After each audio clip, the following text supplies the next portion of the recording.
The sugar probe and members of the National Assembly failed to debate findings of a report on the inquiry into alleged importation of illegal and contaminated sugar in the country.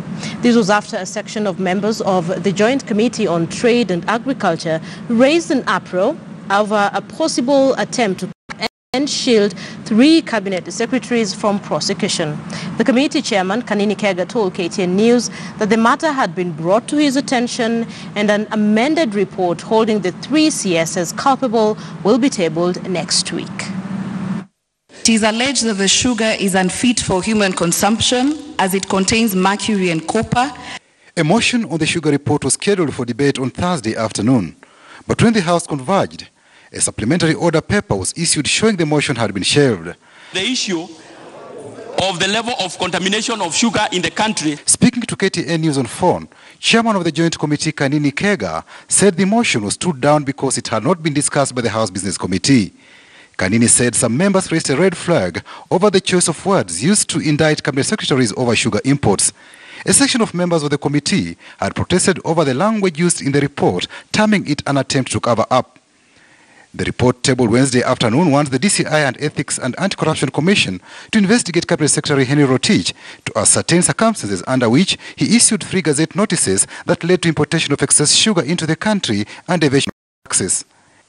The zero-draft report made available to KTN states that the Cabinet Secretary for National Treasury should be held responsible for the excess importation of sugar into the country and tax evasion based on the 3 gazette notices issued last year.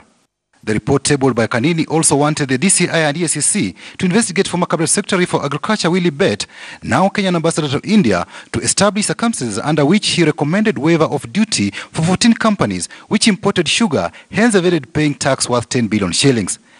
The zero-draft report members said was unanimously adopted reads thus: the then Cabinet Secretary for Agriculture Willie Bett should be held responsible for recommending waiver of duty for 14 companies which imported sugar between 12th May 2017 and 31st August 2017.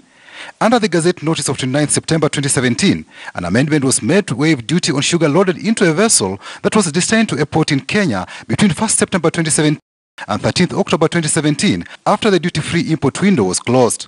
The report tabled by Kanini Kega Wednesday says then Cabinet Secretary for Trade Adan Mohammed under whose standards falls should be investigated to establish the circumstances under which KEBS failed to undertake adequate market surveillance to guarantee the safety and quality of sugar in the country. The zero-draft report which members want adopted for debate says the then Cabinet Secretary for Trade under whose docket KEBS falls should be held responsible for failure to undertake adequate market surveillance to guarantee the safety and quality of sugar in the country. The Joint Committee also wants the government to ban importation of unbagged bulk sugar. The government should also ban the importation of raw sugar meant for further processing as stable sugar to avoid dumping of the commodity into the local market. The committee also wants KEBS to review sugar importation rules to ensure that all sugar imported into the country is tested for presence of heavy metals prior to issuance of certificates of conformity. Patrick Amimo, KTN News. Female genital mutilation continues in some parts of Kenya despite a legal ban on the practice. Statistics indicate that FGM prevalence stands at 21% in Kenya. Elfas Lagat visited a rescue center in Tangul Bay, Baringo County, and now tracks the tale of some girls who have dared to run away from the cut. Behind these sweet melodies lie dark scars of forced circumcision and tales of escape from the cruel cut. For some girls here in Tiati, Baringo County, the culture can be a lifelong burden. From as far as 2013, Tangul Bay Primary School has played a safe haven for dozens of girls drawn from various villages.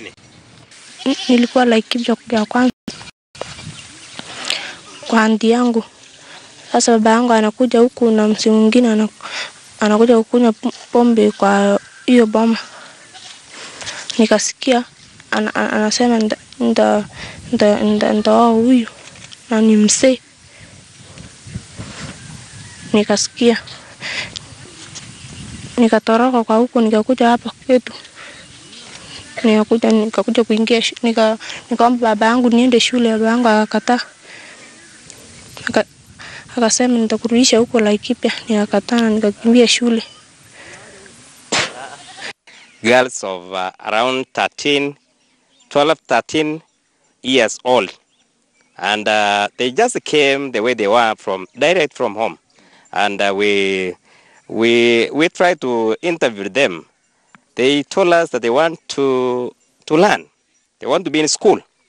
With a fire to pursue an education, these girls dared an escape. Nilitoka nyumbani 2015 nilikuja shule kwa sababu nilikataa hiyo mambo ya kutahiriwa. Brought together by fate, these girls share not only their past but their present life too.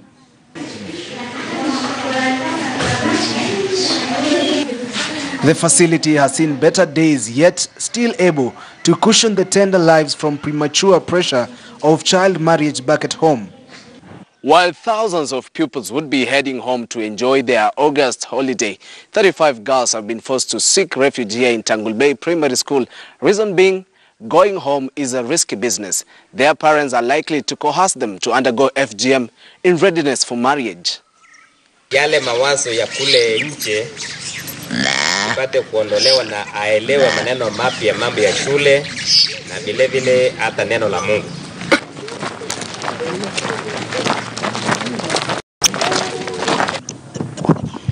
Chebotip, not her real name, sneaked through the claws of a deeply entrenched ritual, but her elder sister was not spared. Becoming a school teacher and an anti-FGM crusader. Nikatoroka shule, sasa nikakuja kuingia class 5. Vile nilitoroka shule, niliona shule ni mzuri sana, nilikuwa nataka kuja kusoma kama wale wenye wanasoma. Nilikatoka shule nikamwambia na baba yangu kaa shule alafu sina mbusi. Nitaka utahiriwa alafu ulewe kama nipate mbusi. Nikakataa na nikakimbia. Nikatoroka shule nikakuja sasa kusoma kwa shule. Niliona shule ni mzuri. Although Kenya outlawed female genital mutilation in 2001, the cat still presents itself with a 21% prevalence rate. The effects are far-reaching. Survivors face the risk of severe bleeding, which sometimes leads to death, menstrual and urinary obstruction, urinary tract infections, sexual dysfunction, and complications during childbirth. The fight against FGM is facing new challenges, with some proponents advocating for medicalization of the cat, while more and more girls get ensnared into FGM while on holiday or even at birth.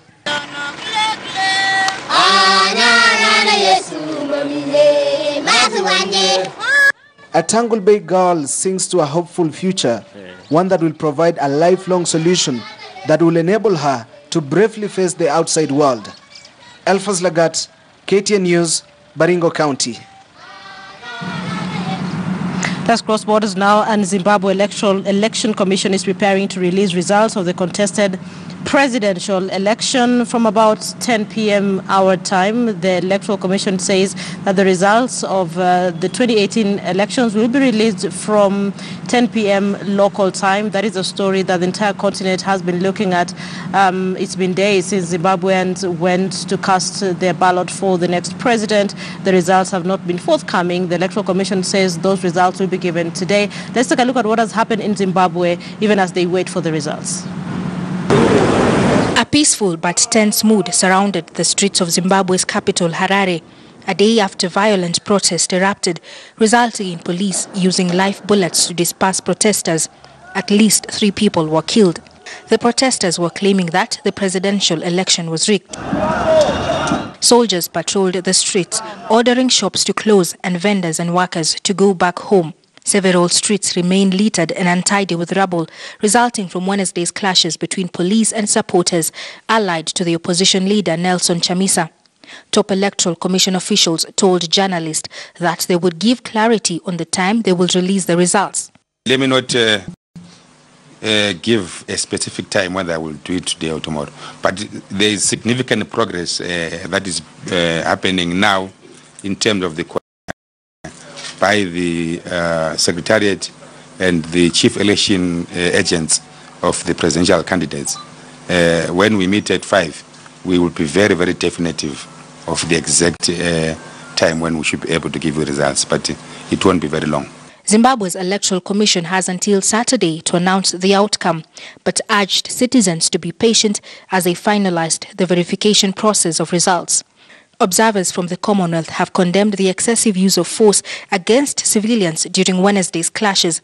They had already pointed out problems with the polls, including voter intimidation. We don't want peace, we want war! In a televised address, Zimbabwe's President Emmerson Mnangagwa said the violent clashes on the streets of Harare were meant to disrupt the presidential election. He blamed the leadership of the opposition MDC party for the killings. Results for parliamentary seats are all but fully announced, with those for presidential candidates waiting for legal formalities before they are similarly announced. The alliance and its leadership has forthwith to remove its violent supporters from the streets so peace returns to our country. However, Mnangagwa said on Twitter he had been talking to MDC leader Nelson Chamisa to try to defuse the tension and called for an independent investigation into the violence. Caroline B., KTN News. Let's see how that goes. Back home, Kenya is said to have the first human milk bank. The pilot program will first be initiated at the Pumwani Maternity Hospital and be replicated in other health facilities in Nairobi. This is according to Nairobi Governor Mike Mbuvi Sonko, who spoke today during the official launch of Breastfeeding Week at Pumwani Hospital. Health Cabinet Secretary Cecily Kariuki, who was also present, directed Kenya Medical Supplies Agency to resume supplying drugs to the county. These women were all too happy entertaining the crowds, and the message was clear. Health Cabinet Secretary Cecily Kariuki joining them in song and dance. The event was the official launch of Breastfeeding Week, a day set aside to emphasize the importance of exclusive breastfeeding among mothers for the first 6 months. And to help ensure this is attained, plans are now underway to ensure a human milk bank that will ensure infants get their special milk to boost their immunity. Pumwani is a regional hub of excellence in the care of premature babies and is preparing to establish the first breast milk bank at this very hospital. If successful, this initiative will be spread to other health facilities within the city. Did you know that breastfeeding has long-term benefits? Health Cabinet Secretary, who was the chief guest, reiterated the importance of exclusive breastfeeding for the first 6 months of life. Kariuki called upon all employers to put up lactation stations for nursing mothers. As a government, we encourage and promote breastfeeding owing to its tremendous health benefits, protection of newborn babies from deadly diseases. The World Health Organization says exclusive breastfeeding for the first 6 months has been proven to lead to a stronger immunity even in adulthood. The Ministry of Health says currently 61% of women are exclusively breastfeeding their infants in comparison to only 32% 5 years ago. Exclusive breastfeeding can help prevent about 13% of childhood deaths, while promoting complementary feeding in addition to breastfeeding will reduce another 6% of deaths. And speaking on the row pitting Nairobi County Government and KEMSA, the Health Cabinet Secretary directed KEMSA to resume supplies to health facilities run by the county government. And as per your request, the Kenya Medical Supplies Authority Agency will resume supplies of drugs to your county tomorrow. So, the latest report by the United Nations on sex trade has revealed that about 15,000 girls aged between 12 and 18 are engaged in prostitution at the coast. But how true are these numbers and where do they operate? Our reporter at the coast, Francis Mtalaki, sought to find this out. The UN report that estimates about 15,000 girls aged between 12 and 18 has sent shivers among parents and guardians at the coast.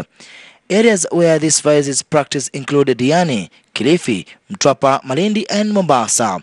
Joseph Wasike operates at Jomo Kenyatta Public Beach and agrees with the quoted figures. Hapa beach kuna kuanga na watoto wengi wanaokuja kutoka bara na kufutana siku baada ya siku. Kama mwezi uliopita kulikuwa na karibu watoto 4 chini ya miaka 15. Hao waliama hapa wakaenda Mtwapa.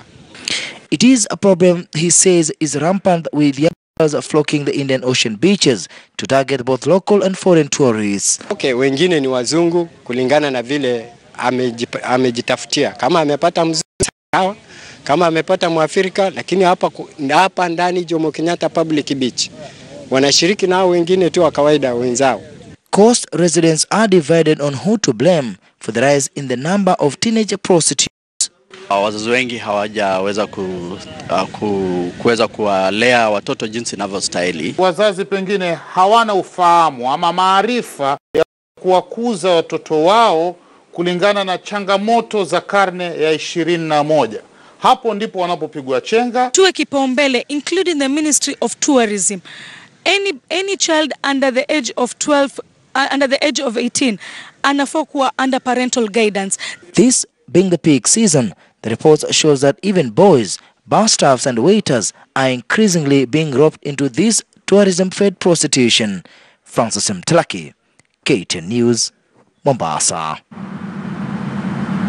After skipping previous invitations, Mandera Governor Ali Roba Thursday morning faced the Senate County Public Accounts Committee, seeking to, among other things, shed some light on the Auditor General's queries concerning the 2014-2015 financial year. Matters raised include ambulance leasing, a 2.4 billion road construction contract, and undocumented assets worth 4 billion shillings.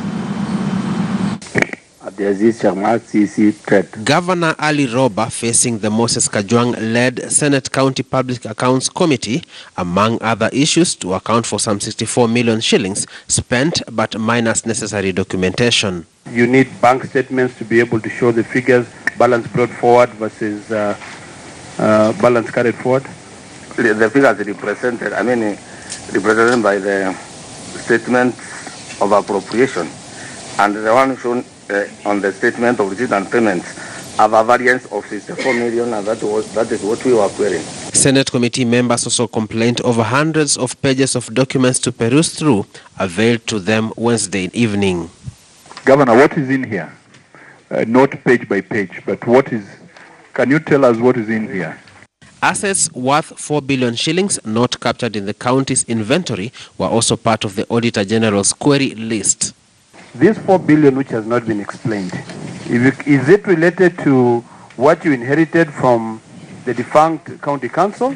After TA did its exercise, we got another committee of county government to go back, and the committee was able to even unearth more, assets belonging to government. The governor also defended the county decision to lease ambulances as well as build a 25-kilometer road worth 2.4 billion shillings. If there are errors in, documentation, they're just errors in documentation. There is no money loss issue. And the contract is ongoing. The verifications of that project is a project in town that can be determined its value, size and capacity. The Mandera County delegation also had its share of complaints on the prevailing economic hardships occasioned by closure of the Kenya-Somalia border. In its days, Mandera County Council used to be one of the richest councils that we had before devolution. But unfortunately, cross-border trade has become completely unregulated, and goods are entering through porous borders because we have 360 kilometers. The governor and his team have undertaken to provide the necessary documentation to the Auditor General's office within 7 days. Nairobi County officials led by the governor will face the committee next Thursday. Mark Namaswa, KTN News.